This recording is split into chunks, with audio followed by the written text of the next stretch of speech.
আজ আমরা পরকালের এমন এক ধারণাকে নিয়ে আলোচনা করব যা হয়তো অনেকের চিন্তাভাবনাকে একেবারে নাড়িয়ে দেবে। কোরআনের এক বিশেষ ব্যাখ্যার উপর ভিত্তি করে তৈরি এই মডেলে স্বর্গ নরকের এক সম্পূর্ণ ভিন্ন চিত্র তুলে ধরা হয়েছে।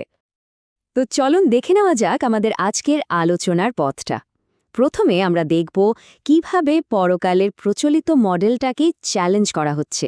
এরপর আমরা জাহান্নামের এক নতুন সংজ্ঞার কথা জানব, কথা বলবো কারিন বা অতীতের আত্মাদের জগৎ নিয়ে, আর পরিচিত হব সেই শিখর সঙ্গীদের সাথে। আর সবশেষে এই জীবনের মধ্যেই স্বর্গনরকের এক অন্যরকম বাস্তবতার ধারণাটা বোঝার চেষ্টা করব। আলোচনাটা শুরুই হচ্ছে স্বর্গ আর নরক নিয়ে আমাদের বহু দিনের পুরনো ধারণার গোড়াতেই প্রশ্ন তুলে। আচ্ছা, একবার ভেবে দেখা যাক তো, নরক বলতে আমরা যা বুঝি সেটা কি আসলেই মৃত্যুর পরে কোনো আগুন ভরা গর্ত, নাকি এটা এমন কিছু যা আমরা এই জীবনেই এখানেই ভোগ করছি? এই ব্যাখ্যাটা ঠিক এই মৌলিক প্রশ্নটাই আমাদের সামনে রাখছে। এই ব্যাখ্যার মূল যুক্তিটাই কিন্তু বেশ চমকপ্রদ। বলা হচ্ছে, হতে পারে পরকাল সম্পর্কে আমাদের যে জনপ্রিয় ধারণা সেটার উৎস হয়তো পুরোপুরি কোরআনিক নয়, বরং অন্য কোনো ধর্মগ্রন্থ থেকে অনুপ্রাণিত হয়ে আমাদের মধ্যে ঢুকে পড়েছে। তাহলে চলুন প্রথম যে মূল ধারণাটা নিয়ে কথা বলা হচ্ছে সেটা একটু দেখি। এটা নরক বা জাহান্নাম সম্পর্কে আমাদের ধারণাকে পুরোপুরি বদলে দিতে পারে।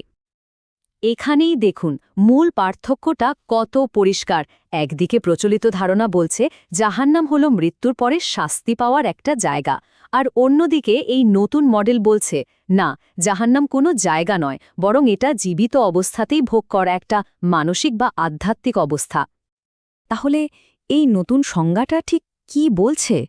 বলছে যে জাহান্নাম হলো এমন একটা অবস্থা যেখানে মৃত ব্যক্তির দুষ্ট আত্মারা এসে একই ধরনের মানসিকতার জীবিত মানুষের মধ্যে জমা হতে থাকে। এর ফলে সেই জীবিত মানুষটার ভুলগুলো আরও জেঁকে বসে, আর সে এক ধরনের ঘোরের মধ্যে চলে যায়। আর এই ব্যাখ্যার ভিত্তি হিসেবে ধর্মগ্রন্থের সেই সব আয়াতের কথা বলা হয়েছে যেখানে পরিষ্কারভাবেই দেখা যায় যে মানুষ জীবিত অবস্থাতেই এই পরিণতি ভোগ করছে, কোনো ভবিষ্যতের বিচার দিবসের অপেক্ষায় নয়। এখন প্রশ্ন আসতেই পারে, এই যে আত্মার স্তূপের কথা বলা হচ্ছে, এই আত্মারা আসলে কারা বা কি? এখানেই কারিন নামের একটা ধারণা সামনে আসছে, যা এই পুরো মডেলটার একটা খুব গুরুত্বপূর্ণ অংশ। তো এই কারিন আসলে কি? এরা হলো মৃতদের আত্মা, তবে এরা প্রচলিত ধারণার মতো ভূত প্রেত নয়। এই মডেল অনুযায়ী যখন কোনো দুষ্ট মানুষ মারা যায়, তার আত্মাকে একই রকম মানসিকতার অন্য কোনো জীবিত মানুষের কাছে ফিরিয়ে আনা হয়। এর ফলে সেই জীবিত মানুষটার নেতিবাচক বিশ্বাস আর কাজকর্ম আরও বেড়ে যায়। আর এই কারণে স্তূপ শব্দটা ব্যবহার করা হয়েছে। ব্যাপারটা অনেকটা পেঁয়াজের খোসার মতো। একজন মানুষের ভেতরে নেতিবাচক আধ্যাত্মিক প্রভাবের একটার পর একটা স্তর জমতে থাকে, আর এটাই জাহান্নামের অবস্থা তৈরি করে। এবার এই আলোচনার একেবারে কেন্দ্রবিন্দুতে যাওয়া যাক, পরিচিত হওয়া যাক সেই শিখর সঙ্গীদের সাথে, আর দেখা যাক তারা এই বাস্তবতাকে কিভাবে মোকাবেলা করেন। তবে এই সঙ্গীদের ব্যাপারে জানার আগে আমাদের বুঝতে হবে তারা কি নিয়ে চর্চা করেন। তারা চর্চা করেন শিখর নিয়ে, মানে কোরআনের বিশেষ ভাষার সেই সব প্রতীক, রূপক আর অনন্য শব্দগুলো নিয়ে। এটাকে এক ধরনের গভীর ভাষাগত কোড বা ঐশ্বরিক শব্দভাণ্ডারও বলা যেতে পারে। এই সঙ্গীদের পথ চলার একটা নির্দিষ্ট ধারা আছে। তারা প্রথমে ধর্মগ্রন্থের এই গভীর ভাষাটা অধ্যয়ন করেন। এরপর তারা এমন এক পর্যায়ে পৌঁছান যেখানে শুধু মানুষের কথার ধরন দেখেই সত্য আর মিথ্যার মধ্যে পার্থক্য করতে পারেন। তখন তাদের মধ্যে জ্ঞানালোক বা জান্নাত পাওয়ার আকাঙ্ক্ষা জন্মায়, আর ঠিক তখনই তারা বিপথগামী জনতার বিরুদ্ধে রুখে দাঁড়ান। আর এটাই হলো সেই নির্ণায়ক ঘোষণা যা শিখর সঙ্গীরা দিয়ে থাকেন। এর মাধ্যমে তারা সমাজের জনপ্রিয় কিন্তু ভুল ধারণার বিরুদ্ধে নিজেদের অবস্থানটা দ্ব্যর্থহীনভাবে স্পষ্ট করে দেন। তার মানে ব্যাপারটা কি দাঁড়ালো?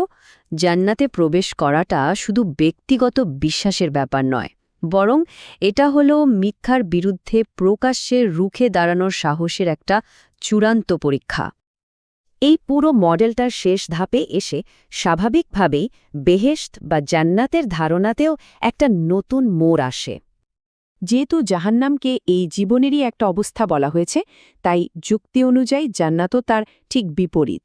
এটা ভবিষ্যতের কোনো বাগান নয়, বরং এই জীবনেই অর্জনযোগ্য জ্ঞান, স্বচ্ছতা আর ঐশ্বরিক নির্দেশনার এক অবস্থা। আর এই ধারণার পেছনে কিছু বেশ ইন্টারেস্টিং যুক্তিও দেওয়া হয়। যেমন বলা হয় জান্নাত উত্তরাধিকার সূত্রে পাওয়ার কথা, যা সাধারণত জীবিতদের ক্ষেত্রেই প্রযোজ্য। আবার এটা চিন্তার শৃঙ্খল ভাঙ্গার সাথেও জড়িত, যা জীবিত অবস্থাতেই সম্ভব। আর সবচেয়ে বড় কথা, এই পুরস্কারটা মৃত্যুর পরে নয়, বরং সেই দৃঢ় অবস্থান নেওয়ার পরেই দেওয়া হয়। তাহলে সব মিলিয়ে যদি আমরা দেখি, দুটো মডেলের মধ্যে আকাশ পাতাল তফাত। একদিকে প্রচলিত ধারণা, যেখানে পরকাল হল ভবিষ্যতের কোনো ঘটনা, আর জান্নাত জাহান্নাম হল নির্দিষ্ট জায়গা। আর অন্যদিকে এই নতুন ব্যাখ্যা, যেখানে পরকাল বা প্রতিদান প্রক্রিয়াটা এখনই, এই জীবনেই শুরু হয়ে গেছে, আর জান্নাত জাহান্নাম হল আমাদেরই আধ্যাত্মিক অবস্থা। এই পুরো আলোচনাটা কিন্তু আমাদের একটা খুব বড় প্রশ্নের সামনে এনে দাঁড় করায়। প্রশ্নটা শুধু পরকাল নিয়ে নয়, বরং ধর্মগ্রন্থের ব্যাখ্যা আর জ্ঞানের প্রকৃতি নিয়েই। যদি একই ধর্মগ্রন্থের ব্যাখ্যা এত ভিন্ন হতে পারে, তাহলে আমরা বুঝব কিভাবে কোনটা আসলেই ঐশ্বরিক বার্তা, আর কোনটা সময়ের সাথে সাথে তৈরি হওয়া মানুষের ঐতিহ্য।